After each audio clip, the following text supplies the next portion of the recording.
Hey everybody, welcome to Kimmel's Irish Pub. Time for another movie review. Tonight's movie, The Snowtown Murders. This is an older film, I'll get to that, but it's based on true events of about a 16-year-old Jamie falls in with his mother's new boyfriend and a crowd of self-appointed neighborhood watchmen. A relationship that leads to a spree of torture and murder. Like I said, it's based on a true story. It is from, what does it say here? Sometimes this isn't always right. 2011. So going back in time a little bit. AMC Plus has it, IFC Films, and you can rent it on Amazon Prime. It looks like it is considered a true crime biography, crime, drama, mystery. Hour and 59 minutes long, and it's Australian based, so I don't know anybody in it. So I don't know. This has popped up a couple of times for me, so I'm finally gonna watch it tonight and let you know what I think. Stick around. I'll be back.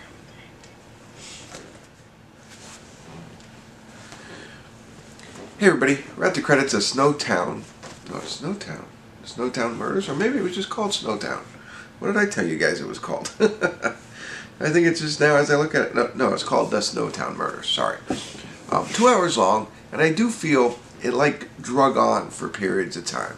So I wasn't too excited about that.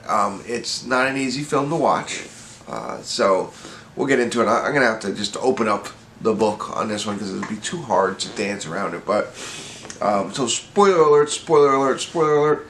I'm going to tell you more about the movie. I'm not going to tell you how it ends, but this is based on a true story, so it's not that big of a deal.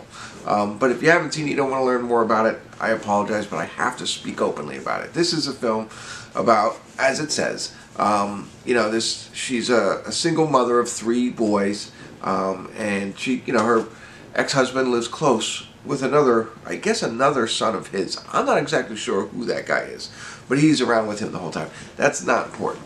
What happens is, start us off, she asked a neighbor to help out watching the 3 boys. And really seems like a great guy at first. And I thought that was who they referenced in IMDb, like, hey, it's a new boyfriend. And I was like, boy, this guy's great. He was great for a reason. He was a pedophile. And so, that, and then they show, at that point, it's more implied, okay? I'll tell you right now, in other parts of the movie, it's not implied, it's actually seen kind of stuff. So, anyway, what happens, so that guy goes, and then he goes to jail, or goes, and he gets right out the next day, with them just living across the street. Like, that's awful. I guess they live in a poor area of Australia, right? So they don't live in the city.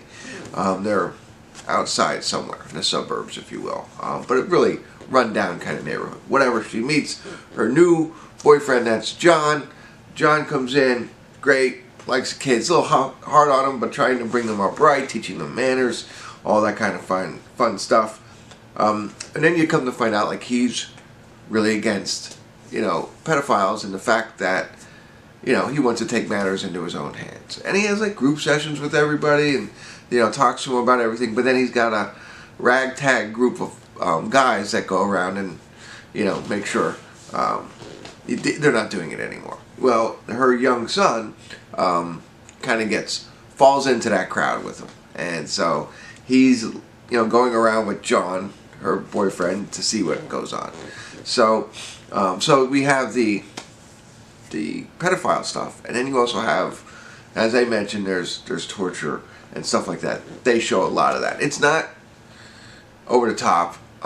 It's not like Saw, but it is a little bit. So there's it's gory in certain scenes. So, and it builds out, and you're sitting there and you're thinking about it as what they're doing. They're finding these people who do bad things, to bad people, to other people, and they're taking matters in their own hands. It's like, and there's, I don't even know how to explain it. There's voicemails throughout the movie, and you're like, what's going on?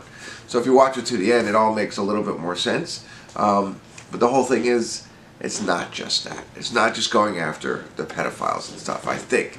And I think that's what they're alluding to in this film. Like, this man, he used that as, like, his maybe getting starting point. Like, hey, I'm going to do this and make the world a better place. But then I think he just decides, no, I just need to do this to make myself happy. So, there you go. It's interesting. It's it's an awful thing that had happened. They do have the words at the end of the movie, so you learn a little bit more about what happened since the movie ended. And then I don't know. It's a tough watch. I mean, you don't want to see anything like that happen to people, and it's a little bit longer. But I don't know. This one's a hard to review for me. I was hoping. I don't know what I was hoping for, but I don't know if I was helpful at all. But I tried. It's just not easy. So I think I give you enough information for you to decide for yourself if this is something you want to watch.